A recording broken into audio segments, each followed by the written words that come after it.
Hello guys, welcome to our channel. आज हम class 11th के बायोलॉजी का chapter number 17 locomotion and movement का लेक्चर नंबर 2 करने जा रहे हैं, जहां पर हम आज स्केलेटल मसल्स को पढ़ेंगे। ठीक है, तो इससे पहले जो लेक्चर नंबर 1 के अंदर हमने पढ़ा था वो एक बार हम फटाफट से रिवाइज करेंगे। तो वहां पर हमने लोकोमोशन एंड मूवमेंट चैप्टर का नाम समझा था कि मूवमेंट का मतलब होता है सिर्फ मूवमेंट करना। लोकोमोशन क्या होता है कि कुछ ऐसे मूवमेंट्स होते हैं जिसके वजह से हमारा पोजीशन प्लेस चेंज हो जाता है, तो हम उसे क्या कहते थे, लोकोमोशन कहते थे। लोकोमोशन किया क्यों जाता था? या तो शेल्टर की नीड के लिए, ठीक है, या तो एनिमी से बचने के लिए, या तो फूड के लिए, और या फिर मीटिंग पार्टनर के लिए क्या किया जाता था, लोकोमोशन किया जाता था। ये हमने देखा था कि लोकोमोशन इन कारणों की वजह से करने पड़ते थे। फिर हमने क्या देखा था कि कुछ जो होते हैं वो हमारे वॉलेंटरी मूवमेंट होते हैं और कुछ जो होते हैं वो इनवॉलेंटरी मूवमेंट होते हैं। फिर हमने देखा था कि हमारे पैरामीशियम के अंदर जो भी मूवमेंट होती है वो किसके हेल्प से होती है, सीलिया के हेल्प से। सीलिया के हेल्प से लोकोमोशन तो होती ही थी, साथ में फूड भी कैप्चर होता था। हाइड्रा के अंदर टेंटिकल्स होते थे जो उसके लोकोमोशन के लिए भी हेल्प करते थे, एज वेल एज उसके प्रे को कैप्चर करने के लिए भी काम करते थे। फिर हमने 3 टाइप की मूवमेंट देखी थी, अमीबेड, सिलेरी और मस्कुलर मूवमेंट। अमीबेड मूवमेंट जो है वो कैसे होती थी, with the help of the pseudopodia, ठीक है, फॉल्स फीट बनते थे, जो कि कैसे बनते थे, एक्सटेंशन ऑफ द प्रोटोप्लाज्म से बनते थे, और वो मैक्रोफेज और कुछ हमारे WBCs हो गए, मैक्रोफेज के सेल्स हो गए, ठीक है। तो वो सब के अंदर हमें क्या देखने को मिलता था, अमीबॉइड मूवमेंट। फिर हमने देखा मस्कुलर मूवमेंट, जो मसल्स के साथ एसोसिएटेड होता था उसको मस्कुलर मूवमेंट कह रहे थे। देन हमने देखा था सिलेरी मूवमेंट। तो सिलेरी मूवमेंट के अंदर हमने देखा था कि वहां पे सीलिया प्रेजेंट होते थे ट्यूब्स के अंदर, जैसे कि फेलोपियन ट्यूब के अंदर और हमारे ट्रेकिया के अंदर, मूवमेंट ऑफ द म्यूकस करवाने के लिए। फिर हमने देखा था फ्लैजुलर मूवमेंट, जिसमें मूवमेंट कैसे होती थी, with the help of the flagella. फिर हमने कहा था कि हमारा मसल का ओरिजिन होता है mesodermal. 40 to 50% weight contributed by the human body, ठीक है, मतलब 40 to 50% जो वेट होता है वो कौन कॉन्ट्रीब्यूट करता है, मसल कॉन्ट्रीब्यूट करता है। उसमें EEC वाली प्रॉपर्टी होती है।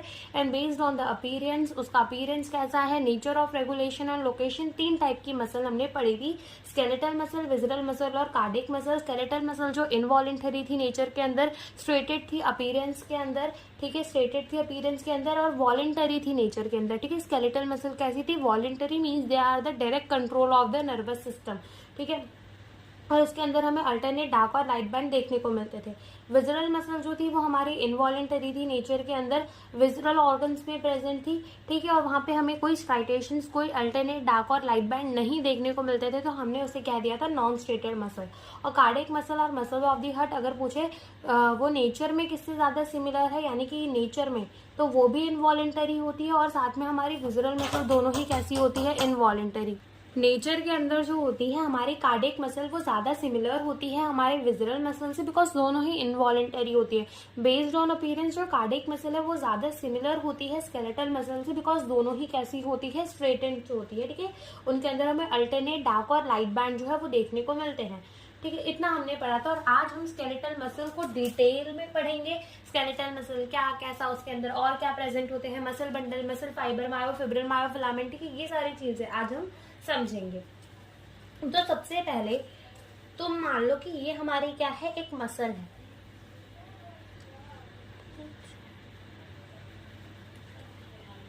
ठीक है, ये हमारी क्या है, एक पूरी की पूरी मसल है। तो जो हमारी पूरी की पूरी मसल के ऊपर, ठीक है, जो हमारे पूरी की पूरी मसल के ऊपर कवरिंग प्रेजेंट होती है ना, पहले हम इसकी कवरिंग बना देते हैं।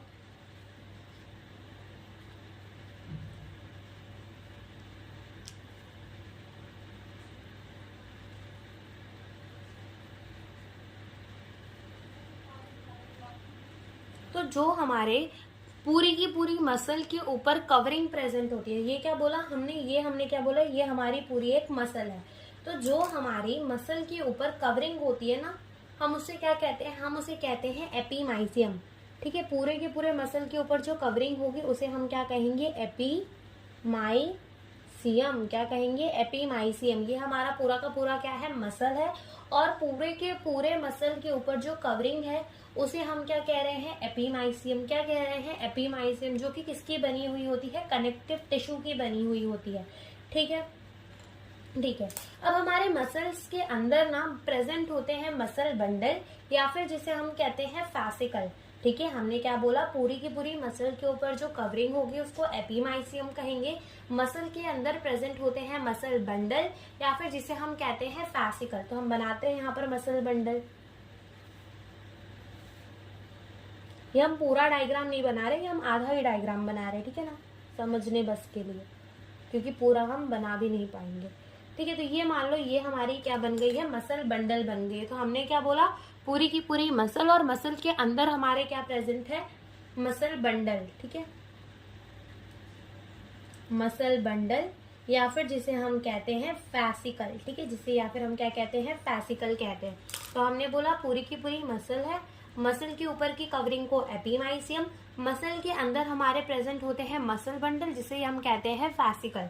अब ये मसल बंडल के ऊपर जो कवरिंग प्रेजेंट होती है ना, मसल बंडल के ऊपर जो कवरिंग प्रेजेंट होती है, ये मसल बंडल है हमारी, और इस मसल बंडल के ऊपर जो कवरिंग प्रेजेंट होती है उसे हम क्या कहते हैं, उसे हम कहते हैं पेरीमाइसियम।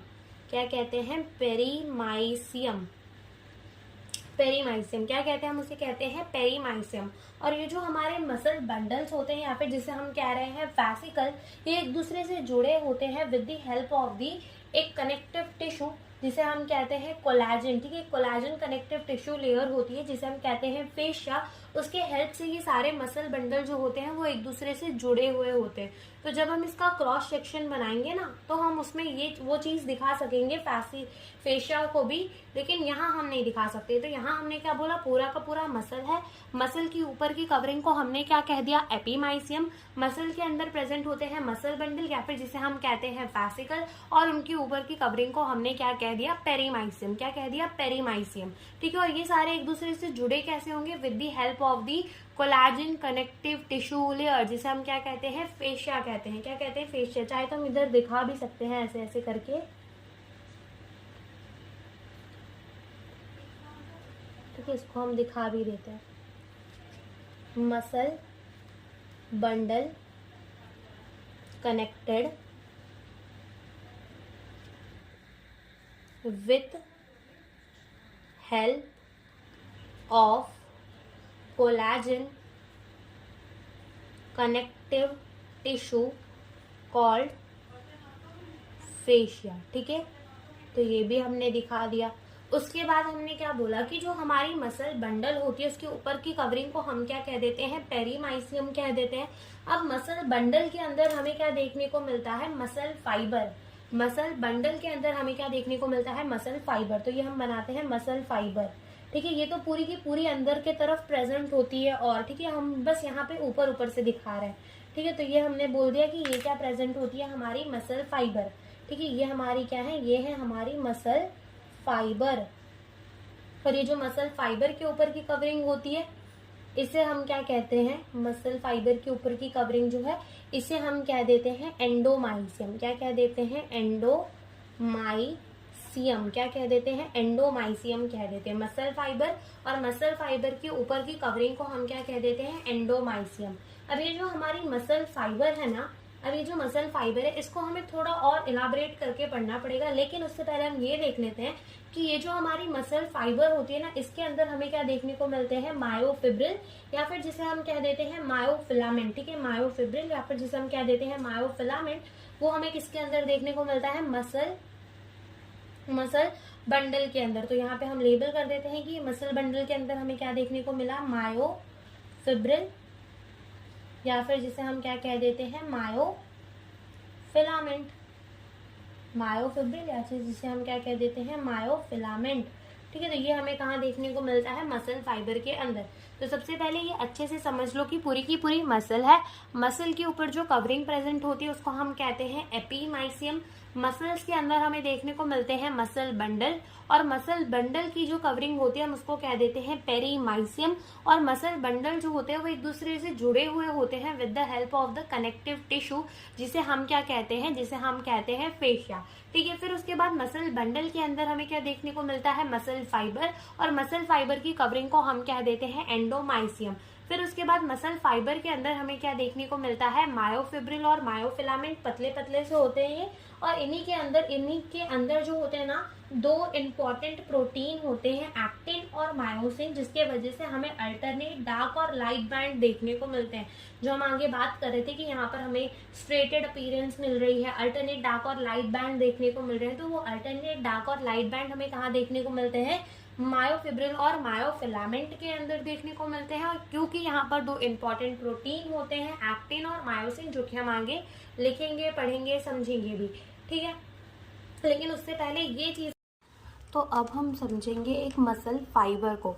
तो मसल फाइबर, जिसे हम और क्या कह देते हैं, जिसे हम कहते हैं कि यही हमारा क्या है, मसल का सेल भी है। तो अब एक मसल के सेल को हम समझेंगे कि जो मसल का सेल है वो होता कैसे है, वो दिखता कैसे है, ठीक है। तो अब हम क्या समझेंगे, मसल फाइबर, क्योंकि हमने देख लिया कि मसल के हमारा जो पूरा का पूरा मसल होता है उसके अंदर होता है हमारे मसल बंडल के अंदर होते हैं मसल फाइबर, और वो मसल फाइबर ही क्या होते हैं, मसल के सेल्स होते हैं। और मसल फाइबर के ही अंदर हमें जो है मायोफिब्रिल, मायोफिलामेंट देखने को मिलता है, ठीक है। तो अब हम क्या करते हैं, हम बनाते हैं एक मसल का सेल, ठीक है।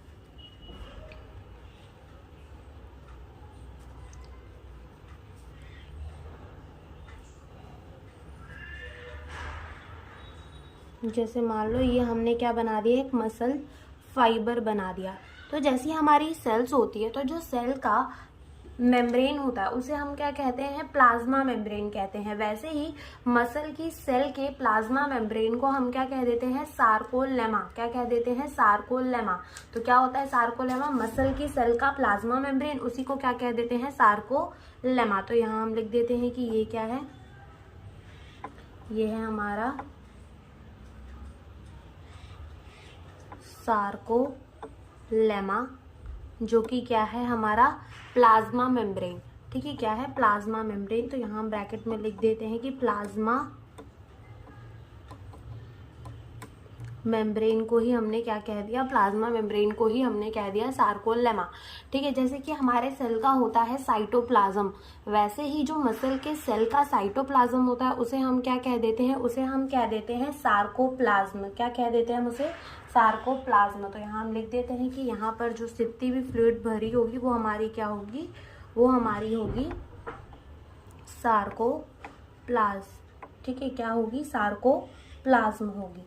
अब क्या होता है, जैसे सेल के अंदर हमने देखे थे एंडोप्लाज्मिक रेटिकुलम, वैसे ही हमारे मसल सेल के अंदर भी हमें देखने को मिलता है एंडोप्लाज्मिक रेटिकुलम, जिसे हम कहते हैं सार्कोप्लाज्मिक रेटिकुलम। और वो जो सार्कोप्लाज्मिक रेटिकुलम होता है वो क्या होता है, स्टोर हाउस होता है कैल्शियम आयन का। यानी कि जो सार्कोप्लाज्मिक रेटिकुलम होता है ना, उसके अंदर बहुत सारे कैल्शियम, ठीक है, बहुत सारे कैल्शियम के आयन भरे हुए होते हैं, Ca+2, ठीक है। तो उसके अंदर बहुत सारे कैल्शियम भरे हुए होते हैं, जिसका काम आगे हम समझेंगे। एक्चुअली में क्या होता है कि जब भी कोई इम्पल्स आती है ट्रैवल करके, और इम्पल्स ये आती है कि मसल को क्या करवाना है, कॉन्ट्रैक्ट करवाना है, तो ये जो कैल्शियम है ना, ये रिलीज होते हैं, ठीक है। जो सार्कोप्लाज्मिक रेटिकुलम है उसमें से कैल्शियम रिलीज होते हैं, और ये कैल्शियम जाकर आगे बाइंड करते हैं किससे, हमारे एक प्रोटीन से, जो हम एक्टिन और मायोसिन अभी पढ़ेंगे, तो वहां पर ही एक प्रोटीन होता है ट्रोपोनिन, वहां वो बाइंड करते हैं। तो आगे का हम आगे समझेंगे, बस अभी हमने इतना समझ लिया है कि हमारे पास क्या होता है, हमारे मसल सेल के अंदर होता है एक सार्कोप्लाज्मिक रेटिकुलम, जो कि क्या होता है, स्टोर हाउस होता है कैल्शियम आयन का। तो यहाँ पर हम बना देते हैं,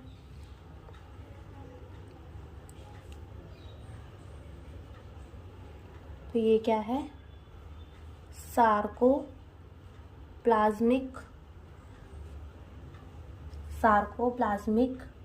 रेटिकुलम, जो कि क्या है, store house of calcium ion, ठीक है। ये क्या है, सार्कोप्लाज्मिक रेटिकुलम है, ठीक है। ये क्या है, store house of calcium ion, store house of calcium ion, ठीक है। ये क्या है, स्टोर हाउस है किसका, कैल्शियम आयन का। इसके अंदर बहुत सारे कैल्शियम के आयन जो है वो भरे रहते हैं, ठीक है। और ये जो हमने ऐसे ऐसे बनाया है, ठीक है, ये जो हमने थोड़ा ऐसे ऐसे से बनाया है, ये क्या है, ये है टी टिब्यूल, एनसीईआरटी के अंदर नहीं दिया हुआ है, लेकिन ये होते क्या है, टी ट्यूब्यूल की जब भी कोई इम्पल्स आती है तो पूरे के पूरे मसल सेल को, पूरे के पूरे मसल फाइबर को वो सिग्नल भेजना होता है। तो वो किसके थ्रू स्प्रेड होता है, पूरे के पूरे सेल में वो टी ट्यूब्यूल के थ्रू स्प्रेड होता है। तो हम लिख देते हैं यहाँ पर खाली ये क्या है, टी ट्यूब्यूल। ठीक है, ये क्या है हमारा, टी ट्यूब्यूल। ठीक है, तो ये हमारा हो गया सार्कोप्लाज्मिक रेटिकुलम, जो कि क्या है, स्टोर हाउस है कैल्शियम आयन का। सार्कोलेमा यानी कि प्लाज्मा मेम्ब्रेन को ही क्या कह देते हैं, सार्कोलेमा और सार्कोप्लाज्म। ठीक है, उसके बाद जो हमारे मसल के सेल्स होते हैं वो मल्टी न्यूक्लिएटेड होते हैं, यानी कि एक मसल फाइबर के अंदर हमें बहुत सारे न्यूक्लियस देखने को मिल जाते हैं, और इसी कंडीशन को हम क्या कह देते हैं, सिंसीशियम। सिंसीशियम का मतलब होता है मल्टी न्यूक्लिएटेड कंडीशन। ठीक है, सिंसीशियम का क्या मतलब, मल्टी न्यूक्लिएटेड कंडीशन, और यहाँ पर हमें मल्टी न्यूक्लिएटेड कंडीशन देखने को मिलती है। तो जैसे मान लो एक न्यूक्लियस उसका यहाँ प्रेजेंट है, दूसरा न्यूक्लियस यहाँ प्रेजेंट है, और न्यूक्लियस जो है वो पेरीफेरी में ही प्रेजेंट होते हैं। ठीक है, तो यहाँ एक न्यूक्लियस, तो यहाँ एक न्यूक्लियस, तो ऐसे न्यूक्लियस हमें इसमें बहुत सारे देखने को मिल जाते हैं, और इसलिए हम इसको क्या कह देते हैं कि ये कैसा है, सिंसीशियम है, यानी कि मल्टी न्यूक्लिएटेड कंडीशन जो है वो यहाँ पर हमें देखने को मिल रही है। तो हम लिख देते हैं कि ये क्या है इसका, ये है न्यूक्लियस, और ये कैसा है, सिंसीशियम, क्योंकि यहाँ पर हमें कैसी कंडीशन देखने को मिल रही है, मल्टी न्यूक्लिएटेड कंडीशन देखने को मिल रही है। ठीक है, मल्टी न्यूक्लिएटेड, ठीक है, मल्टी न्यूक्लिएटेड कंडीशन जो है वो हमें यहाँ पर देखने को मिल रही है। तो ये हमारा हो गया क्या, ये हो गया हमारा एक मसल सेल के, एक हमारा मसल का जो सेल है वो दिखता कैसा, और मसल सेल के ऊपर एक कवरिंग होती है जिसे हम पता है, जिसे हम क्या कह देते हैं, एंडोमाइसियम। ठीक है, मसल सेल के ऊपर क्या होगी, एक कवरिंग होगी, एक कवरिंग होगी, जिस कवरिंग को हम क्या कह देंगे, एंडोमाइसियम। क्या कह देंगे उस कवरिंग को हम, एंडोमाइसियम। अब ये जो हमारा मसल सेल है, हमने कहा कि इस मसल सेल के अंदर, इस मसल फाइबर के अंदर हमें क्या देखने को मिलता है, यहाँ हमें देखने को मिलते हैं अल्टरनेट डार्क और लाइट बैंड देखने को मिलते हैं। यानी कि जैसे मान लो कि ये हमारा क्या है, एक मसल सेल है, ये मसल सेल है। ठीक है, तो अब क्या होगा कि यहाँ पर तुम्हें अल्टरनेट डार्क और लाइट बैंड देखने को मिलेंगे। यानी कि मान लो जैसे कि इतना ये जो रीजन है ना, ये तुम्हें थोड़ा डार्क देखने को मिलेगा, ये तुम्हें थोड़ा डार्क देखने को मिलेगा, फिर यहाँ पे थोड़ा लाइट रीजन देखने को मिलेगा, और अगेन तुम्हें ऐसे कैसे डार्क देखने को मिलेगा।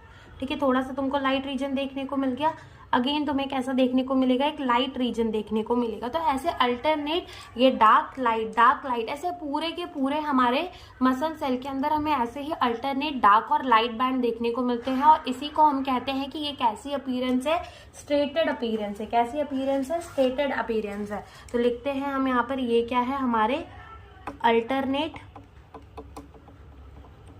Dark, alternate dark and light band. ठीक है, अल्टरनेट डार्क और लाइट बैंड देखने को मिल रहे हैं, जिसे हम क्या कह रहे हैं, ये कैसी अपीयरेंस है, स्ट्रेटेड अपीयरेंस। कैसी अपीयरेंस है, स्ट्रेटेड अपीयरेंस। ठीक है, ये कैसी अपीयरेंस है, स्ट्रेटेड अपीयरेंस है। अब ये जो स्ट्रेटेड अपीयरेंस होती भी है तो ये क्यों होती है, ये होती है दो इम्पॉर्टेंट प्रोटीन के वजह से, और वो प्रोटीन का नाम है एक्टिन एंड दूसरे प्रोटीन का नाम है मायोसिन। तो ये जो स्ट्रेटेड अपीयरेंस होती है वो दो इम्पॉर्टेंट प्रोटीन के वजह से होती है, एक्टिन और मायोसिन के वजह से। तो दिस स्ट्रेटेड अपीयरेंस क्यों होती है, ये striated appearance due to two important protein. ठीक है, दो इम्पॉर्टेंट प्रोटीन के वजह से। ठीक है, वो जिसमें से पहली प्रोटीन है एक्टिन और दूसरी प्रोटीन है मायोसिन।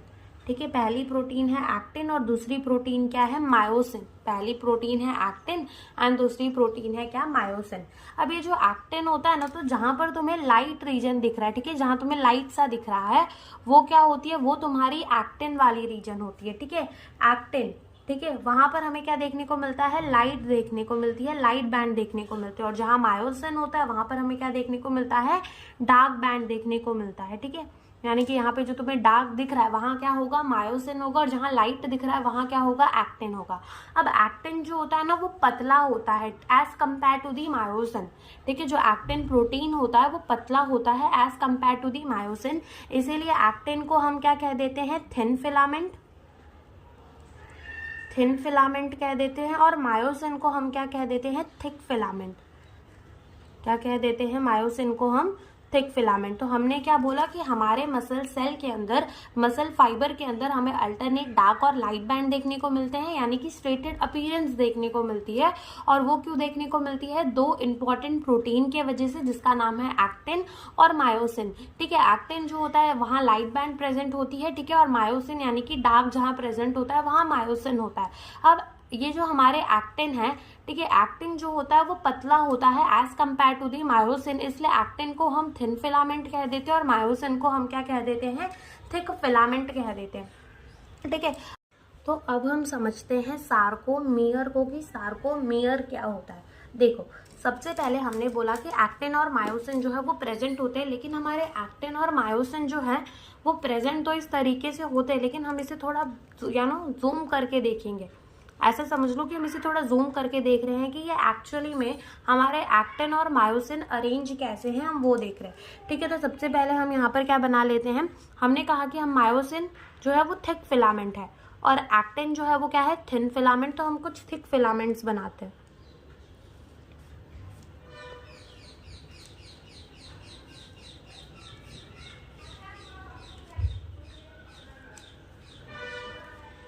तो यहाँ पर हम क्या बना रहे हैं, मायोसिन बना रहे हैं।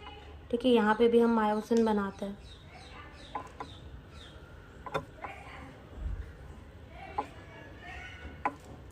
तो यहाँ पे हमने क्या कर दिया, कुछ थिक फिलामेंट्स बना दिए, यानी कि हमने क्या बना दिया, मायोसिन बना दिया।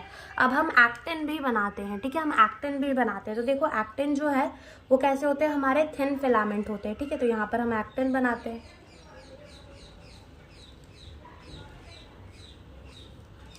सेम यहाँ पर भी हमारे एक्टिन जो है वो प्रेजेंट होंगे।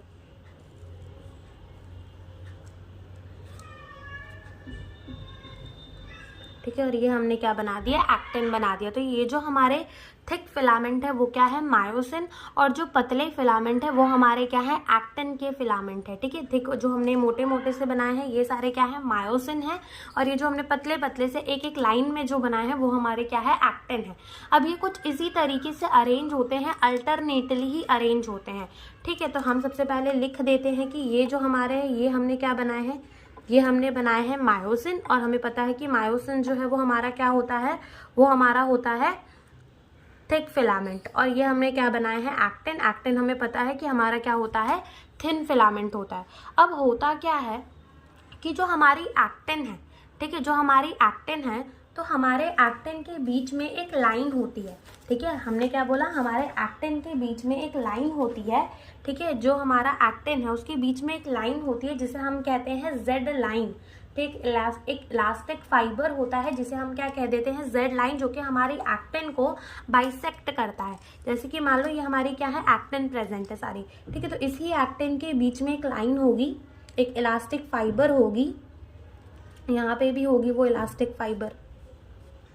ठीक है, यहाँ पे भी होगी वो इलास्टिक फाइबर, और आगे ऐसे ही एक्टिन जो है, जैसे कि ये तो हमने इतना ही बनाया, लेकिन ये पूरे के पूरे मसल फाइबर में ही ऐसे प्रेजेंट होते हैं। ठीक है, तो यहाँ पर क्या होती है, एक इलास्टिक फाइबर होती है, इलास्टिक फाइबर, जिसे हम क्या कहते हैं, जेड लाइन। क्या कहते हैं, जेड लाइन कहते हैं। और ये जेड लाइन क्या करती है, बाइसेक्ट करती है हमारे एक्टिन फिलामेंट को। ठीक है, अब ये जो रीजन होता है between the two successive Z line, ठीक है, जो रीजन होता है इस ये वाली जेड लाइन, देखो ये भी क्या है, जेड लाइन, ये भी क्या है, जेड लाइन। तो जो रीजन है between the two Z line, ये जेड लाइन और ये जेड लाइन, तो ये दो जो जेड लाइन है, इन दोनों जेड लाइन के बीच में जो रीजन है ना, उसे हम क्या कहते हैं, सार्कोमियर कहते हैं। क्या कहते हैं, सार्कोमियर, जो कि क्या होता है, फंक्शनल यूनिट ऑफ कॉन्ट्रैक्शन, जो कि हम आगे समझेंगे भी। तो इसी सार्कोमियर को क्या कहा जाता है, फंक्शनल यूनिट ऑफ कॉन्ट्रैक्शन कहा जाता है। और ये जो है ना, नीट में भी क्वेश्चन आया था कि फंक्शनल यूनिट ऑफ कॉन्ट्रैक्शन किसे कहते हैं, 1998 में आया था। तो वो क्या होता है, हमारा सार्कोमियर होता है। तो हम यहाँ से लिख देंगे कि यहाँ से लेकर यहाँ तक ये क्या है, हमारा सार्कोमियर, जो कि क्या है, हमारा functional unit of contraction, functional unit of contraction. ठीक है, ये हमारा क्या है, फंक्शनल यूनिट ऑफ कॉन्ट्रैक्शन, और ये क्या है, region between the two successive Z line, जो कि हम आगे अलग से सारे पॉइंट्स में इसको लिख लेंगे, वरना ये डायग्राम जो है वो गंदा हो जाएगा। ठीक है, तो ये हमारा क्या हो गया, सार्कोमियर, जो कि क्या है, region between the two successive Z line, जो कि क्या है, फंक्शनल यूनिट ऑफ कॉन्ट्रैक्शन है। तो अब हम इस सार्कोमियर की अंदर की चीजें पढ़ेंगे। अब देखो, अगर तुम देखो इस सार्कोमियर के अंदर तुम्हें क्या दिख रहा है, मायोसिन। तो जो हिस्सा मायोसिन को कंटेन करता है, जिस हिस्से में मायोसिन होता है ना, उस जगह को हम कहते हैं ए बैंड, या फिर हम उसे कहते हैं आइसोट्रोपिक बैंड। क्या कहते हैं, ए बैंड कह देते हैं, या फिर हम उसे कह देते हैं आइसोट्रोपिक बैंड। तो यहाँ से लेकर यहाँ तक क्या प्रेजेंट है, मायोसिन प्रेजेंट है, इसीलिए हम इसको क्या कह देते हैं, इसे हम कह देते हैं ए बैंड। क्या कह देते हैं, ए बैंड, जिसके बारे में हम आगे लिखेंगे कि ये ए बैंड क्या होता है, जहां पर हमारा मायोसिन प्रेजेंट होता है उसी को हम क्या कह देते हैं, ए बैंड। जहां पे हमारा डार्क बैंड प्रेजेंट होता है उसी को हम क्या कह देते हैं, ए बैंड कह देते हैं। अगर तुम यहाँ देखो तो यहाँ पे अगर तुम देख सको तो ये मायोसिन है, ठीक है, और मायोसिन को कौन ओवरलैप कर रहा है, एक्टिन। ठीक है, मायोसिन को कौन ओवरलैप कर रहा है, एक्टिन। यहाँ पे ये मायोसिन है, इस मायोसिन को कौन ओवरलैप कर रहा है, एक्टिन। तो ये जो जगह है जहां पर एक्टिन और मायोसिन एक दूसरे को ओवरलैप कर रहे हैं, उसे हम क्या कह देते हैं, ओजोन। क्या कह देते हैं, ओजोन। ओजोन लेयर वाला ओजोन नहीं, ठीक है, ओजोन। ठीक है, ओजोन का मतलब होता है ओवरलैपिंग जोन, कि यहाँ पर एक्टिन और मायोसिन एक दूसरे को क्या कर रहे हैं, ओवरलैप कर रहे हैं। ठीक है, तो ये हो गया हमारा ओजोन। अब जहां पे हमारा खाली एक्टिन प्रेजेंट है, ठीक है, यहां से लेकर यहां तक खाली क्या प्रेजेंट है, हमारा एक्टिन प्रेजेंट है। ठीक है, ओवरलैपिंग जोन को हमने हटा दिया है, जहां से जहां तक सिर्फ एक्टिन प्रेजेंट है। ठीक है, यहाँ पे तो क्योंकि ओवरलैपिंग जोन है, यहाँ पे भी क्यों है, ओवरलैपिंग जोन है, तो सिर्फ यहाँ से लेकर यहाँ तक हमारा क्या प्रेजेंट है, एक्टिन प्रेजेंट है। तो जो जगह एक्टिन को कंटेन करती है उसको हम कहते हैं आई बैंड, या फिर हम उसको कहते हैं आइसोट्रोपिक बैंड। तो बस यहाँ पे हम लिख लेते हैं कि ये हमारी क्या है, आई बैंड, और इसी को हम क्या कह देते हैं, आइसोट्रोपिक बैंड भी कह देते हैं। क्या कह देते हैं, आइसोट्रोपिक बैंड भी कह देते हैं, जिसके बारे में हम आगे लिखेंगे। तो अगर तुम देखो एक सार्कोमियर के अंदर, एक सिंगल सार्कोमियर के अंदर तुम्हें क्या क्या दिख रहा है, सबसे पहले तो तुम्हें एक दिख रहा है, क्या है, ए बैंड दिख रहा है। दूसरा तुम्हें क्या दिख रहा है, वहां पर तुम्हें दिख रहे हैं एक्टिन, लेकिन कैसे एक्टिन दिख रहे हैं, यानी कि तुम्हें आई बैंड दिख रहा है। ठीक है, ओवरलैपिंग जोन तो है ही है, साथ में वहां पर क्या है, आई बैंड है। आई बैंड, आधा आई बैंड इस तरफ से, आधा आई बैंड इस तरफ से। ठीक है, तो एक सार्कोमियर के अंदर 2 हाफ आई बैंड होते हैं। एक सार्कोमियर के अंदर 2 हाफ आई बैंड होते हैं, 2 ओवरलैपिंग जोन होते हैं और एक ए बैंड होता है। तो ये बात हम लिख लेते हैं कि एक सार्कोमियर के अंदर क्या क्या होता है, 2 हाफ आई बैंड, 2 हाफ क्या होते हैं, आई बैंड होते हैं, 2 ओवरलैपिंग जोन। ठीक है, 2 हमें क्या देखने को मिलते हैं, ओवरलैपिंग जोन देखने को मिलते हैं। 2 हमें क्या देखने को मिलते हैं, ओवरलैपिंग जोन देखने को मिलते हैं। और एक हमें क्या देखने को मिलता है, एक हमें देखने को मिलता है ए बैंड, या फिर जिसे हम कहते हैं एनाइसोट्रोपिक बैंड। तो वो हमें देखने को मिलता है एक सार्कोमियर के अंदर। ठीक है, तो ये हमने देखा। हम सबसे पहले हमने क्या बोला, सार्कोमियर फंक्शनल यूनिट होता है कॉन्ट्रैक्शन का। और जैसे कि हमने कहा कि हमारे एक्टिन को बाइसेक्ट करती है, हमारे आई बैंड को बाइसेक्ट करती है एक इलास्टिक फाइबर, जिसे हम कहते हैं जेड लाइन। वैसे ही हमारे ए बैंड के बीच में भी एक लाइन होती है। हमारा जो ए बैंड है, जहां पर हमारा मायोसिन प्रेजेंट है, वहां पे भी एक थिन फाइबरस मेम्ब्रेन होती है, जिसे हम कहते हैं एम बैंड, जो कि सारे के सारे ए बैंड को ना उनकी जगह पर बना के रखती है। ठीक है, तो यहाँ पर हम एक लाइन बना देते हैं और उसको हम क्या कह देंगे कि वो कौन सी लाइन बनाई हमने। ठीक है, ये कैसी है, एक ये है हमारी थिन फाइबरस लाइन। ठीक है, या फिर मेम्ब्रेन कह दो, जिसे हम क्या कह देते हैं, एम लाइन कह देते हैं। क्या कह देते हैं, हम एम लाइन कह देते हैं। ठीक है, तो अब एक बार शांति से समझना। देखो क्या बोला हमने, सबसे पहले ए बैंड है, देन हमारे क्या है, एक्टिन है। अब क्या होता है कि हमारे एक्टिन को बाइसेक्ट करती हुई एक लाइन होती है, जिसे हम कहते हैं Z line, and region between the 2 successive Z line, उसी को हम क्या कहते हैं, sarcomere, which is the functional unit of the contraction. ठीक है, फिर उसके बाद हमने बोला कि जिस जगह पर हमारा मायोसिन प्रेजेंट होता है उसे हम कहते हैं ए बैंड। ठीक है, या फिर एनाइसोट्रोपिक बैंड।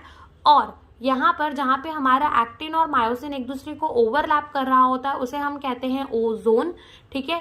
और जहाँ पर हमारा सिर्फ एक्टिन प्रेजेंट होता है उसे हम कहते हैं आई बैंड या फिर आइसोट्रोपिक बैंड। ओवरलैपिंग जोन को हम नहीं कंसिडर करते, ठीक है। ये हमने देखा। फिर हमने कहा कि एक सार्कोमियर के अंदर हमारे दो आधे आधे आई बैंड होते हैं, ठीक है। एक आधा आई बैंड यहाँ से आ गया और एक आधा आई बैंड यहाँ से आ गया। बाकी नीचे तो ये और भी होंगे, ठीक है, नीचे तो ये और भी होंगे। आधा आई बैंड यहाँ है, आधा आई बैंड यहाँ है, आधा आई बैंड यहाँ है, आधा आई बैंड यहाँ है। लेकिन हमने एक एक उसको पकड़ के समझा है कि एक के अंदर हमें क्या देखने को मिल रहा है, वरना देखा जाए तो ए बैंड भी कितने सारे हैं, ठीक। ये हो गया, ओके। अब क्या होता है कि हमारी ये जो ए बैंड है उसको भी उसकी जगह पर रखने के लिए एक थिन फाइबरस मेम्ब्रेन होती है जिसे हम क्या कहते हैं, एम लाइन कहते हैं, जिसे हम क्या कहते हैं, एम लाइन कहते हैं। तो ये तो हमने पढ़ लिया, क्या, सार्कोमियर को पढ़ लिया। लेकिन अब ये सारी चीज़ें जो हैं उसको हम एक बार ही लिख लेते हैं पॉइंट वाइज, ठीक है। लेकिन उससे पहले एक और चीज़ यहाँ पर बचती है और वो है हमारा एच जोन। क्या बचता है, हमारा एच जोन, ठीक है। अब देखो, तुम देखो तो जो हमने आई बैंड बोला उसमें से हमने ओवरलैपिंग जोन को नहीं कंसिडर किया। जो हमने ए बैंड बोला वहां पर हमने ओवरलैपिंग जोन को कंसिडर कर लिया। समझ रहे हो ना कि जो हमने आई बैंड बोला वहां पर ओवरलैपिंग जोन को नहीं कंसिडर किया। जो हमने ए बैंड बोला उसके अंदर हमने ओवरलैपिंग जोन को कंसिडर कर लिया।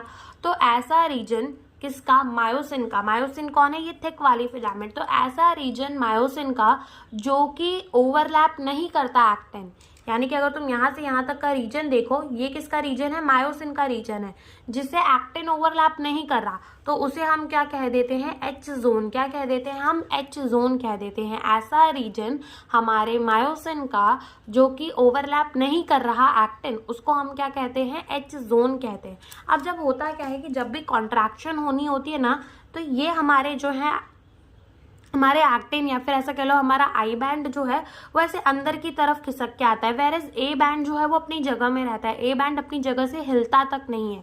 अंदर की तरफ कौन खिंच के आता है, हमारी थिन वाली यानी कि हमारी एक्टिन जो है वो अंदर की तरफ ऐसे खिंच के आती है, क्योंकि ये तो क्या है, एक इलास्टिक फाइबर है। तो अंदर की तरफ खिंच के कौन आता है, हमारी एक्टिन आती है। कौन आता है, एक्टिन आती है, जिसकी वजह से एच जोन तो छोटा हो जाता है।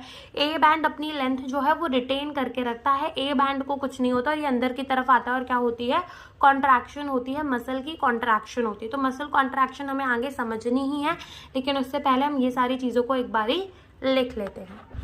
तो ये हमने सारे पॉइंट्स लिख लिए, एक बार हम इन सबको रीड करते हैं। तो देखो, सबसे पहले हमने लिखा है आई बैंड या फिर जिसे हम कह रहे हैं आइसोट्रोपिक बैंड। तो क्या लिखा है, लाइट बैंड कंटेन एक्टिन, यानी कि यहाँ पर लाइट कलर देखने को मिलता है हमें और यहाँ पर क्या प्रेजेंट होता है, एक्टिन प्रेजेंट होता है। क्या प्रेजेंट होता है, एक्टिन प्रेजेंट होता है। तो उसे हम क्या कह देते हैं, आई बैंड, या फिर हम उसे क्या कह देते हैं, आइसोट्रोपिक बैंड। लेकिन यहाँ पर ओ जोन एब्सेंट, यानी कि ओ जोन को हम इंक्लूड नहीं कर रहे, वहां पर हम क्या कह रहे हैं, आई बैंड कह रहे हैं।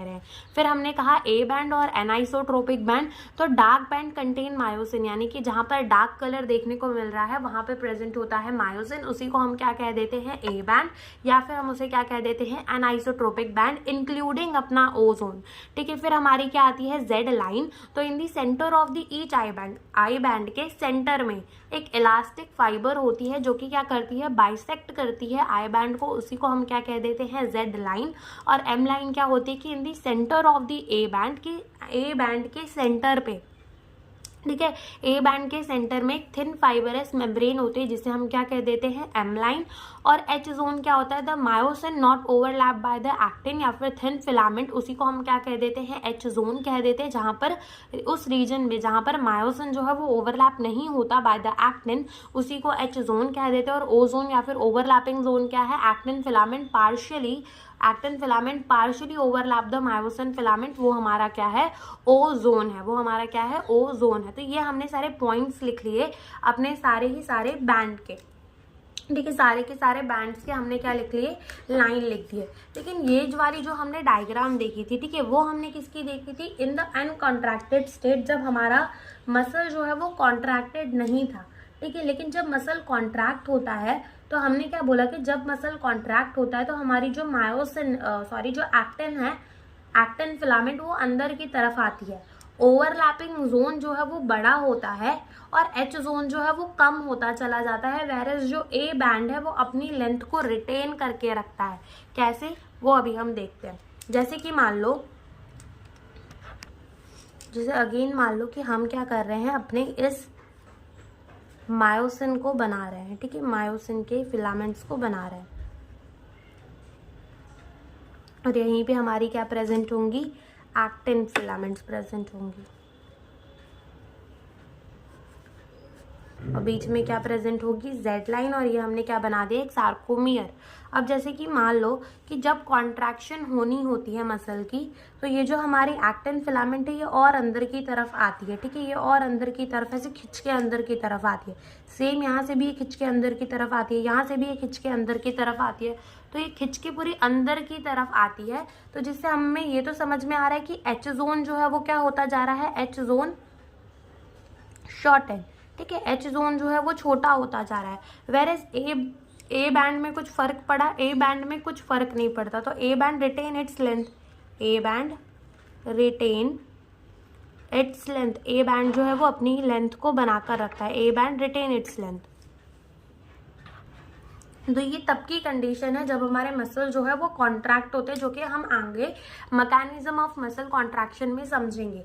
लेकिन अब हम पहले क्या समझेंगे, ये चीज़ लिखनी हो तो लिखो, वरना मत लिखो, कुछ फर्क नहीं पड़ेगा अभी, क्योंकि बाद में हमें बनानी ही है। और अब हम समझेंगे structure of the contractile protein. अब हम देखेंगे structure of the two important protein, यानी कि हमारे एक्टिन एंड मायोसिन की। तो जैसे हमें पता है कि जो हमारे एक्टिन होते हैं एंड मायोसिन होते हैं, तो मायोसिन जो होता है वो थोड़ा थिक होता है, हम उसको थिक फिलामेंट कहते हैं। एक्टिन जो होता है वो थोड़ा थिन होता है, हम उसको थिन फिलामेंट कहते हैं। तो अब हम क्या करेंगे, अब हम उनके स्ट्रक्चर्स को समझने की कोशिश करेंगे, एक्टिन एंड मायोसिन के स्ट्रक्चर को समझेंगे, ठीक है। तो देखो, सबसे पहले तो अगर हम बात करें एक्टिन की, ठीक है, सबसे पहले हम किसे समझेंगे, एक्टिन को समझेंगे। तो ये जो हमारा एक्टिन प्रोटीन है ना, वो 3 प्रोटीन से मिलकर बना हुआ होता है, ठीक है। एक्टिन प्रोटीन जो है वो 3 प्रोटीन से मिलकर बना हुआ होता है। सबसे पहला प्रोटीन होता है उसका एफ एक्टिन, यानी कि फिलामेंटस एक्टिन, लिख लो यहाँ पर फिलामेंटस एक्टिन। दूसरा उसमें होता है ट्रोपोनिन, या फिर दूसरा उसमें ऐसा लिख लो कि दूसरा उसमें होता है ट्रोपोमायोसिन, और तीसरा उसमें होता है ट्रोपोनिन, ठीक है। तो ये 3 इंपॉर्टेंट प्रोटीन से मिलकर हमारा क्या बना हुआ होता है, इस 3 इंपॉर्टेंट प्रोटीन से मिलकर हमारा बना हुआ होता है एक्टिन प्रोटीन, ठीक है। इन 3 इंपॉर्टेंट प्रोटीन से मिलकर क्या बना होगा, हमारा एक्टिन प्रोटीन बना होगा। तो सबसे पहले ना हम इन तीनों को समझते हैं कि क्या हमारा एफ एक्टिन होता है, क्या हमारा ट्रोपोमायोसिन होता है, क्या हमारा ट्रोपोनिन होता है, और फिर हम देखेंगे कि एक एक्टिन के ऊपर ये सारी चीजें, ये तीनों चीजें जो है वो अरेंज कैसे रहती है, वो मिलकर एक्टिन प्रोटीन बनाती कैसे है, तो हम वो देखेंगे। अब अगर हम बात करें एफ एक्टिन की, यानी कि फिलामेंटस एक्टिन की, तो फिलामेंटस एक्टिन का मतलब ये होता है ना कि वहां पर फिलामेंट होती है पूरे एक्टिन प्रोटीन की। इसका मतलब फिलामेंटस मान लो कि पूरे ऐसे एक मोतियों की माला जैसे मान लो, ठीक है। तो बहुत सारे मोतियों, गोल गोल मोती जुड़कर क्या बनती है, मोती की माला। वैसे ही हमारे पास एक होता है जी, दैट इज क्या होता है हमारे पास, जी, जिसे हम कहते हैं जी एक्टिन। जी एक्टिन का मतलब होता है ग्लोब्यूलर एक्टिन। तो मान लो ये क्या है, ये है एक ग्लोब्यूलर एक्टिन। क्या है ये, ग्लोब्यूलर एक्टिन, जो कि क्या है, मोनोमर है।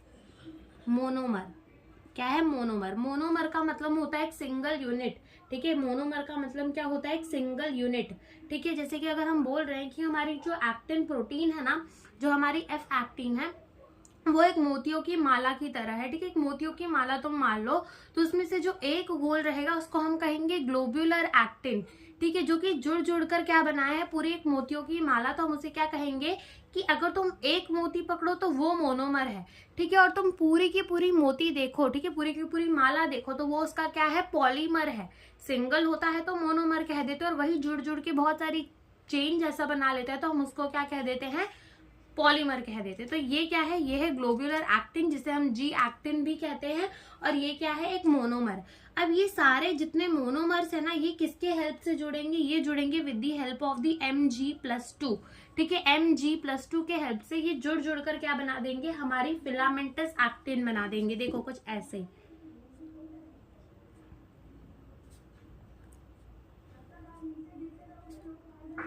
ठीक है। तो ये क्या बन गया, ये बन गया एक फिलामेंटस एक्टिन। ये क्या था, ग्लोब्यूलर एक्टिन, जो कि क्या था, एक मोनोमर था। मैग्नीशियम+2 के हेल्प से ये सारे क्या हुए, एक दूसरे से जुड़ गए, और जुड़ने के बाद इन्होंने क्या बनाया, फिलामेंटस एक्टिन। क्या बनाया, फिलामेंटस एक्टिन बनाया, जो कि क्या है, पॉलीमर है। ठीक है, ये क्या है, एक पॉलीमर है। क्या है, ये एक पॉलीमर है। तो ये तो हो गया हमारा एक्टिन। उसके बाद आता है हमारा ट्रोपोमायोसिन। तो ये ट्रोपोमायोसिन जो होता है ना, आप देखो, अगर मैं कह रही हूँ कि एक्टिन के अंदर हमारा एफ एक्टिन है, ट्रोपोमायोसिन है एंड ट्रोपोनिन है, ठीक है, तो ये जो हमारे एफ एक्टिन होते हैं ना, तो इसके 2 फिलामेंट हमें चाहिए होते हैं एक्टिन को बनाने के लिए। वैसे ही हमारे ट्रोपोमायोसिन के भी 2 फिलामेंट हमें चाहिए होते हैं। ठीक है, तो ये तो हमने एफ एक्टिन बता दिया कि ये क्या है, फिलामेंटस एक्टिन, और यहाँ पे हम लिख देते हैं कि 2 फिलामेंट फॉर्म, या फिर take part in formation of actin. ठीक है, एक्टिन को बनाने के लिए इसके 2 फिलामेंट जो है वो पार्ट लेते हैं। तो ये तो हमारा हो गया कि हमारा एफ एक्टिन क्या है, फिलामेंटस एक्टिन क्या है। ठीक है, तो जी यानी कि ग्लोबुलर एक्टिन, जो कि क्या था, मोनोमर। Mg+2 के हेल्प से जुड़ कर वो एक फिलामेंटस एक्टिन बनाते हैं, जो कि होता है पॉलीमर। और ऐसे ये पॉलीमर की जो एक चेन है, ऐसी हमें 2 चेन चाहिए होती है एक्टिन को बनाने के लिए। ऐसे ही हमारा दूसरा आता है, दैट इज द ट्रोपोमायोसिन। तो इस ट्रोपोमायोसिन के भी 2 फिलामेंट हमें चाहिए होते हैं। अब ये जो ट्रोपोमायोसिन है ना, वो एक रस्सी जैसा स्ट्रक्चर होता है। ठीक है, कैसा स्ट्रक्चर होता है, रस्सी जैसा स्ट्रक्चर होता है। ठीक है, अब ये रस्सी जैसा स्ट्रक्चर होता तो है, लेकिन इसके भी हमें कितने फिलामेंट चाहिए होते हैं, 2 फिलामेंट चाहिए होते हैं। कितने फिलामेंट्स चाहिए होते हैं, 2 फिलामेंट्स चाहिए होते हैं। तो इस ट्रोपोमायोसिन के भी हमें कितने चाहिए पड़ते हैं, 2 फिलामेंट। ठीक है, 2 फिलामेंट। इसके भी हमें कितने फिलामेंट चाहिए पड़ते हैं, 2 फिलामेंट चाहिए पड़ते हैं। अब आगे क्यों चाहिए पड़ते हैं, क्या कारण के वजह से, वो सारी चीजें अभी हम आगे समझेंगे। फिर आता है हमारा क्या, ट्रोपोनिन। अब ये जो ट्रोपोनिन है ना, अब ये ट्रोपोनिन जो है वो भी एक इंपॉर्टेंट प्रोटीन है। ठीक है, अब ये ट्रोपोनिन के 3 कॉम्पोनेंट होते हैं। हम यहाँ पे ट्रोपोनिन को समझते हैं, ट्रोपोनिन। ठीक है, तो इस ट्रोपोनिन के 3 कॉम्पोनेंट हमें देखने को मिलते हैं। ठीक है, ये ट्रोपोनिन प्रोटीन जो है वो कुछ ऐसे प्रेजेंट होता है। ठीक है, कुछ ऐसा सा दिखता है। तो इसके 3 कंपोनेंट होते हैं। इसका एक कंपोनेंट होता है टीपीसी। ठीक है, एक होता है टीपीसी। ठीक है, एक होता है क्या, टीपीसी। फिर उसके बाद दूसरा जो होता है वो क्या होता है, टीपीआई। और ये जो तीसरा होता है वो क्या होता है, वो होता है टीपीटी। ठीक है, टीपीसी, टीपीआई एंड टीपीटी। ठीक है, ये 3 इसमें क्या होते हैं, 3 इसके कंपोनेंट होते हैं, किसके, ट्रोपोनिन के। तो ये जो टीपीसी है ना, टीपीसी, ये किससे बाइंड करता है, ये बाइंड टू कैल्शियम। ठीक है, ये कैल्शियम आयन से बाइंड करता है। अब तुमने जैसे हमने पढ़ा था कि जो हमारे मसल फाइबर होते हैं उसके अंदर क्या होता है, सार्कोप्लाज्मिक रेटिकुलम होता है। तो सार्कोप्लाज्मिक रेटिकुलम क्या था, स्टोर हाउस था कैल्शियम आयन का। अब ये store house of the calcium ion जो था, तो देखो होता क्या है कि जब भी सिग्नल आती है कि मसल को क्या करना है, कॉन्ट्रैक्ट करना है, तो जब ये सिग्नल आती है कि मसल को कॉन्ट्रैक्ट करना है, तो होता क्या है कि जो सार्कोप्लाज्मिक रेटिकुलम होता है उसमें से कैल्शियम निकल के जाकर कहाँ बाइंड करते हैं, टीपीसी में बाइंड करते हैं। और टीपीसी में ये बाइंड करते हैं ना, तो होता क्या है कि जब ये टीपीसी पे बाइंड करते हैं जाकर, तब टीपीसी जो है वो हट जाता है अलोंग विद दी ट्रोपोमायोसिन। अभी हम इसको एकदम क्लियरली समझते हैं, पहले लिख लो। टीपीआई जो है वो क्या करता है, टीपीआई जो है वो इनहिबिटरी है, यानी कि ये इनहिबिट करता है binding of the actin and myosin. ठीक है, हम लिख देते हैं ये क्या करता है, inhibit the binding of actin and myosin. inhibit the actin of the actin and inhibit the binding of the actin and myosin, ठीक है। और ये जो TPT होता है ये किससे बाइंड करता है, ये बाइंड करता है ट्रोपोमायोसिन से, बाइंड टू ट्रोपोमायोसिन,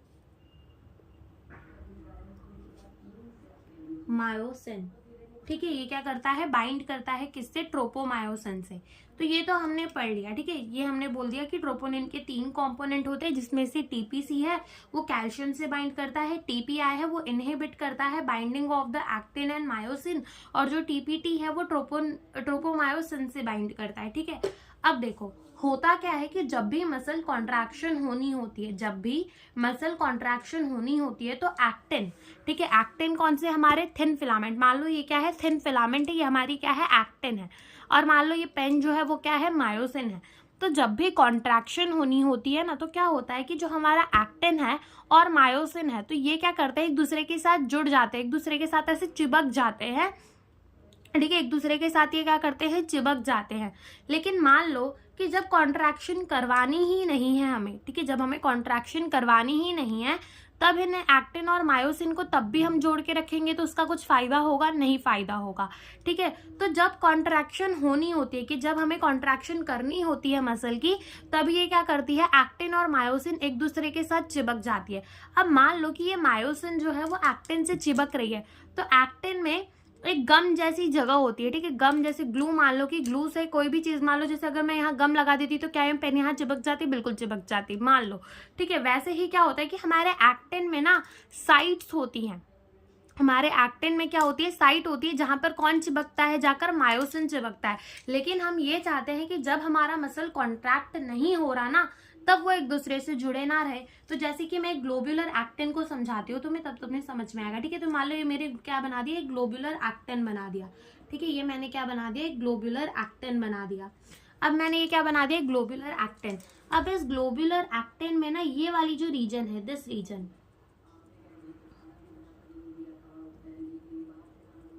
ठीक है, तो ये मान लो हमने क्या बना दिया, ग्लोबुलर एक्टिन में एक रीजन बना दिया, ठीक है, ये हमने क्या बना दिया, ग्लोबुलर एक्टिन में ये रीजन बना दिया। अब ये रीजन क्या है, ठीक है, अब ये रीजन जो हमने बनाया ग्लोबुलर एक्टिन में, ये है क्या। अब जैसे मान लो ये तो गोल है, ठीक है, एक्टिन जो है वो कैसे है, गोल गोल है हमारे, ठीक है। तो एक गोल में ये दिख ऐसे रहा है, लेकिन तुम इसे नीचे से देखोगे तो वो पूरा ऐसे गोल होगा, ठीक है। तो ये हमने वो रीजन बना दिया। अब ये रीजन में होता क्या है कि ये वो रीजन है जहां पर आकर हमारा मायोसिन जो है वो चिपक जाता है एक्टिन से, ठीक है। ये क्या है, तो वो रीजन है जहां पर हमारा मायोसिन जो है वो चिपक जाता है, किससे चिपक जाता है, हमारे एक्टिन से चिपक जाता है, किससे चिपक जाता है, हमारे एक्टिन से चिपक जाता है, ठीक है। तो हम यही लिखेंगे सबसे पहले, ये क्या है, हमारी active binding site for myosin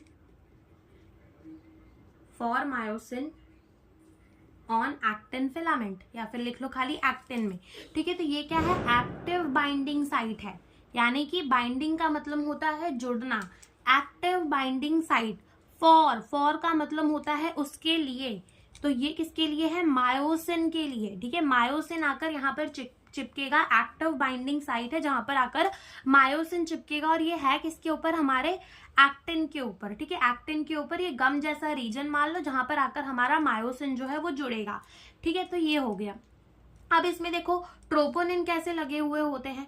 अब ट्रोपोनिन जो है ना, जिसमें से हमने कहा कि ट्रोपोनिन के 3 कंपोनेंट होते हैं, that is TPI, TPC and TPT.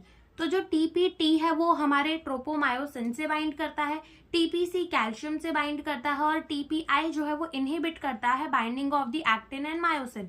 तो तुम्हें इतना समझ में आया कि ये जो रीजन है वो क्या है, हमारी active binding site for the myosin on the actin, ठीक है।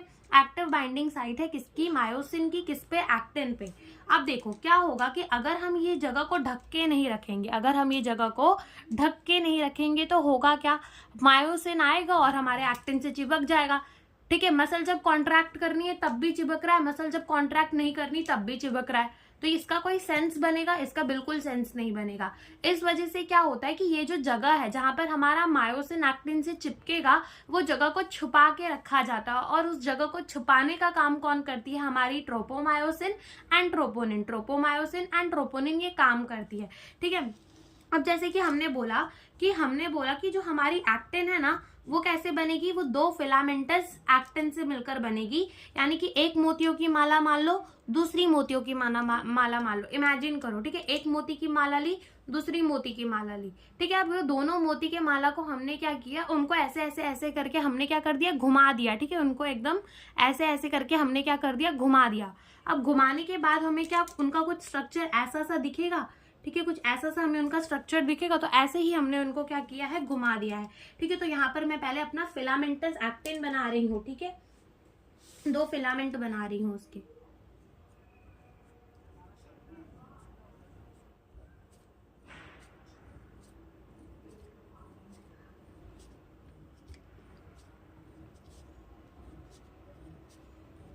ठीक है, तो ये हमने एक फिलामेंट बना ली हमारी फिलामेंटस एक्टिन। अब हम दूसरी फिलामेंट बनाते हैं।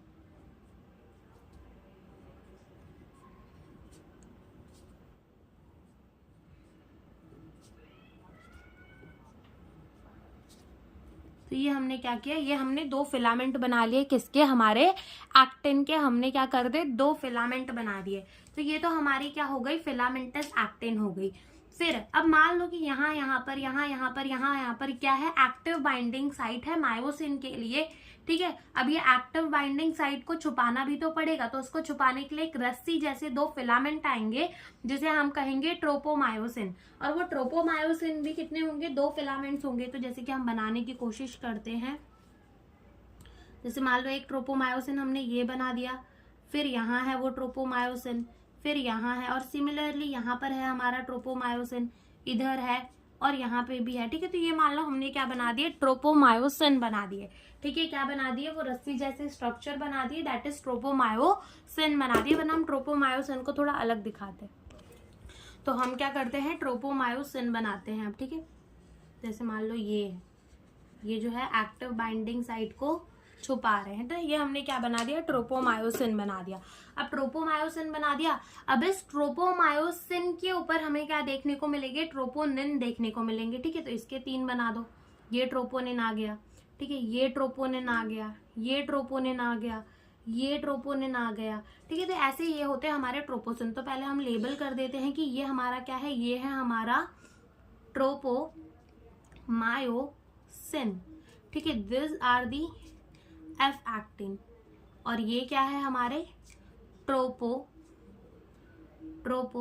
ठीक है। ये क्या है? हमारे ट्रोपोनिन है, ठीक है। तो ये हमारे क्या हो गई? कुछ ऐसे तरीके से हमारी एक्टिन जो है वो बनी हुई होती है। आप समझना, देखो हमने क्या बोला कि हमारे जो एफ एक्टिन है उसमें क्या है? एक्टिव बाइंडिंग साइट है मायोसिन के लिए, ठीक है। अब उस मायोसिन की एक्टिव बाइंडिंग साइट को छुपाने के लिए एक रस्सी जैसी प्रोटीन आई, और हमारे एक्टिन, मान लो ये एक्टिन है, और एक्टिन की ये क्या है? एक्टिव बाइंडिंग साइट है जहां पर आकर मायोसिन चिपक जाएगा। लेकिन अनकॉन्ट्रैक्टेड स्टेट में हम ये चाहते हैं कि हमारा जो मसल जब कॉन्ट्रैक्ट नहीं कर रहा, कि ये चीजें जो है वो एक्सपोज ना रहे, तो उसके लिए कौन आया? उसके लिए आया ट्रोपोमायोसिन। अब ट्रोपोमायोसिन खुद बेचारा एक रस्सी जैसा प्रोटीन है, वो ज्यादा से ज्यादा क्या ही कर लेगा। तो उसको जोड़ने के लिए मान लो कि हमने यहाँ खील मार दी, यहाँ पे क्या कर दिए? खीले ठोक दिए यहाँ पर हमने, ताकि ये क्या है? इससे चिपका रहे। और वो खीले क्या है? वो खीले हैं हमारे ट्रोपोनिन, ठीक है। ट्रोपोनिन रेगुलर इंटरवल में प्रेजेंट होते हैं, तो वो हमारे क्या हो जाते हैं? ट्रोपोनिन हो जाते हैं। क्या हो जाते हैं? हमारे ट्रोपोनिन हो जाते हैं, ठीक है। तो ऐसे तरीके से कुछ हमारा एक्टिन बना होता है। अब थोड़ा समझो, देखो हमने क्या बोला कि हमारे एक्टिन में 3 हमारे ट्रोपोनिन में 3 होते हैं, टीपीटी, टीपीसी, टीपीआई। तो देखो अब समझना, TPI inhibit the binding of the actin and myosin. इसका मतलब क्या? कि ये हमारे ट्रोपोमायोसिन के साथ जुड़ा होता है, ताकि हमारा जो ट्रोपोमायोसिन है ना वो हट ना जाए, और हमारे ग्लोबुलर एक्टिन या फिर जो हमारी एक्टिन है उसकी एक्टिव बाइंडिंग साइट ना दिख जाए। फिर हमने कहा टीपीटी, ये जो है ट्रोपोमायोसिन से बाइंड करता है, यानी कि ये खीले की जो नोक है जहां हम उसको ठोक रहे हैं, वो मान लो क्या है? हमारी टीपीटी है। और उसके बाद टीपीसी की जब भी मसल कॉन्ट्रैक्शन होनी होती है तो सिग्नल आता है। सिग्नल आता है तो क्या होता है, सार्कोप्लाज्मिक रेटिकुलम से कैल्शियम के आयन निकलते हैं और जब कैल्शियम के आयन निकलते हैं तो वो कैल्शियम के आयन जाकर कहाँ बाइंड करते हैं, टीपीसी पे बाइंड करते हैं, जिसके वजह से जब हमारा कैल्शियम का आयन टीपीसी पे बाइंड करता है तो कैल्शियम सहित, ठीक है, कैल्शियम जैसे आकर हमारे टीपीसी पे बाइंड करता है तो होता क्या है कि जब हमारा कैल्शियम आया, देखो सबसे पहले ध्यान से सुनो, हमारे दिमाग ने क्या सिग्नल दिया, मसल को कॉन्ट्रैक्ट करना है, सिग्नल आया तो क्या हुआ, हमारा जो मसल फाइबर है उसके अंदर होता है एक सार्कोप्लाज्मिक रेटिकुलम जो कि होता है store house of the calcium ion. तो जैसे ही सिग्नल आया तो कैल्शियम निकलने लग गए। अब जब कैल्शियम निकले तो वो जाकर कहाँ बाइंड कर गए, टीपीसी पे बाइंड कर गए। जैसे ही वो टीपीसी पे बाइंड किए तो क्या हुआ, जैसे ही वो टीपीसी पे बाइंड किए तो troponin along with the tropomyosin हट गए, ठीक है, troponin along with the tropomyosin हट गए और जो हमारी एक्टिव बाइंडिंग साइट है मायोसिन के लिए वो एक्सपोज्ड हो गई और अब हमारी मायोसिन जो है वो एक्टिन के साथ बाइंड कर सकती है। इतनी सी बात है जो आगे हम लिखेंगे भी, समझेंगे भी। तो इतना हमने क्या देख लिया, एक्टिन को देख लिया। ओके, तो यहाँ पर हम ट्रोपोनिन का लिख देते हैं कि ट्रोपोनिन जो है वो कैसे प्रेजेंट रहता है, distributed at regular interval on tropomyosin, ठीक है, ट्रोपोमायोसिन, एंड ये क्या करता है, मास्क करता है एक्टिव बाइंडिंग साइट के फॉर मायोसिन ऑन एक्टिन। तो ये भी हम लिख देंगे, mask actin active binding site for myosin, ठीक है। तो ये हमारा हो गया एक्टिन। अब हम क्या देखेंगे, अब हम देखेंगे हमारे मायोसिन को। अब हमने जैसे बोला कि हमारा जो मायोसिन है वो क्या होता है, एक थिक फिलामेंट, यानी कि वो थोड़ा सा थिक होता है देन द मायोसिन। लेकिन वो थिक बनता भी कैसे है, क्योंकि जैसे कि हमने देखे मोनोमर और पॉलीमर, तुम्हें अभी समझ में आ गया होगा। तो यहाँ पर होता क्या है कि मायोसिन का एक मोनोमर होता है जो बहुत सारे मोनोमर जुड़ जुड़कर क्या बनाते हैं, बहुत सारे मोनोमर जुड़ के हमारा बनाते हैं मायोसिन, ठीक है। तो मायोसिन के मोनोमर को कहा जाता है मीरोमायोसिन। क्या कहा जाता है, मीरोमायोसिन। तो सबसे पहले हम लिखेंगे कि मायोसिन क्या है, एक पॉलीमराइज्ड प्रोटीन है, पॉलीमराइज्ड प्रोटीन। इसका मतलब कि इसके पॉलीमर्स प्रेजेंट होते हैं, ये एक पॉलीमराइज्ड प्रोटीन है और इसी के मोनोमर को, ठीक है, monomer of myosin is known as meromyosin, ठीक है। जो मोनोमर होता है मायोसिन का उसको हम क्या कहते हैं, मीरोमायोसिन। जो मोनोमर होता है मायोसिन का उसको हम क्या कहते हैं, मीरोमायोसिन। ओके, तो हमने क्या बोला कि मायोसिन एक पॉलीमराइज्ड प्रोटीन है और जो मोनोमर होता है मायोसिन का उसको क्या कहते हैं, मीरोमायोसिन। अब इस मीरोमायोसिन के ना 3 कंपोनेंट होते हैं, यानी कि यहाँ पर हमें 3 चीजें देखने को मिलती है। सबसे पहली चीज हमें देखने को मिलती है इसकी एक ग्लोब्यूलर हेड। दूसरा हमें यहाँ देखने को मिलता है शॉर्ट आर्म और तीसरा यहाँ हमें क्या देखने को मिलता है, टेल, ठीक है। ये 3 चीजें देखने को मिलती है जिसमें से ग्लोब्यूलर हेड और शॉर्ट आर्म मिलकर क्या बनाते हैं, मिलकर बनाते हैं हमारे हैवी मीरोमायोसिन,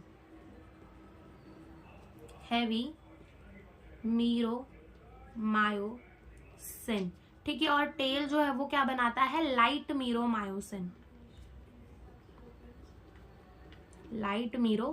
तो हमने क्या बोला, मोनोमर जो है मायोसिन का उसे हम कहेंगे मीरोमायोसिन में होगा ग्लोब्यूलर हेड, शॉर्ट आर्म और टेल। तो ग्लोब्यूलर हेड और शॉर्ट आर्म मिलकर क्या बनाएंगे, हैवी मीरोमायोसिन, और जो टेल है वो क्या बनाएगा, लाइट मीरोमायोसिन। तो यहाँ पर हम क्या बनाने जा रहे हैं, मीरोमायोसिन, ठीक है। यहाँ पर हम क्या बनाने जा रहे हैं, मीरोमायोसिन को बनाने जा रहे हैं। तो जैसे कि मान लो कि जो हमारा मीरोमायोसिन है ना वो कुछ ऐसा सा दिखेगा,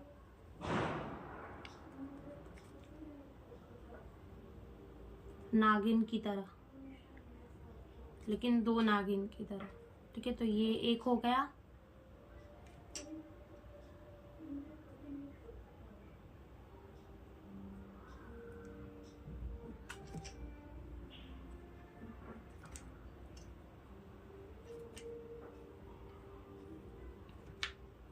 ये इसका दूसरा हेड हो गया। तो ये हमारा मीरोमायोसिन जो है वो कुछ ऐसा दिखता है, ठीक है। हमारा मीरोमायोसिन जो है वो कुछ ऐसा दिखता है, जिसमें से ये वाली जो रीजन है, ठीक है, ये दो इसके क्या है, हेड है, ठीक है। ये जो है इसका क्या है, यहाँ से लेकर यहाँ तक है इसका क्रॉस आर्म, या फिर शॉर्ट आर्म लिख दो, क्रॉस आर्म लिख दो, ठीक है, यही चीज है। वैसे तो तुम यहाँ पर शॉर्ट आर्म ही लिखो, क्रॉस आर्म हम आगे समझेंगे कि क्रॉस आर्म क्या होता है, तो यहाँ बस तुम आर्म लिख लो, ठीक है। और ये जो है इसके क्या है, ये जो है ये इसका क्या है, टेल है। तो जिसमें से हेड और आर्म मिलकर क्या बनाते हैं, हैवी मीरोमायोसिन, और टेल मिलकर क्या बनाता है, हमारा लाइट मीरोमायोसिन।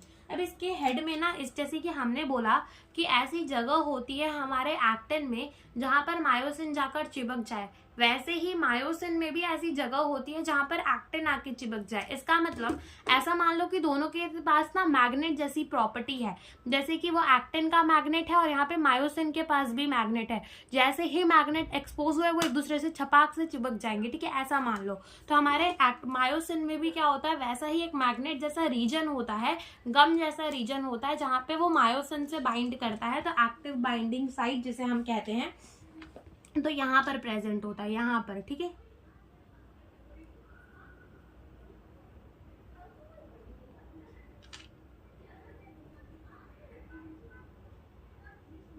ठीक है, तो ये दो जो रीजन है ये काहे के हैं, ये हैं हमारे एक्टिन बाइंडिंग साइट, ठीक है। ये क्या है, हमारे एक्टिन बाइंडिंग साइट है।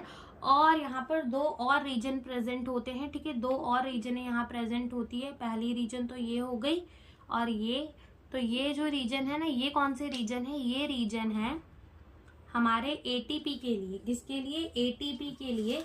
तो हम इसको कहते हैं, ये क्या है, हमारे एटीपी बाइंडिंग साइट, ठीक है। ये हमारे क्या है, एटीपी बाइंडिंग साइट, जहां पर आकर एटीपी बाइंड करता है।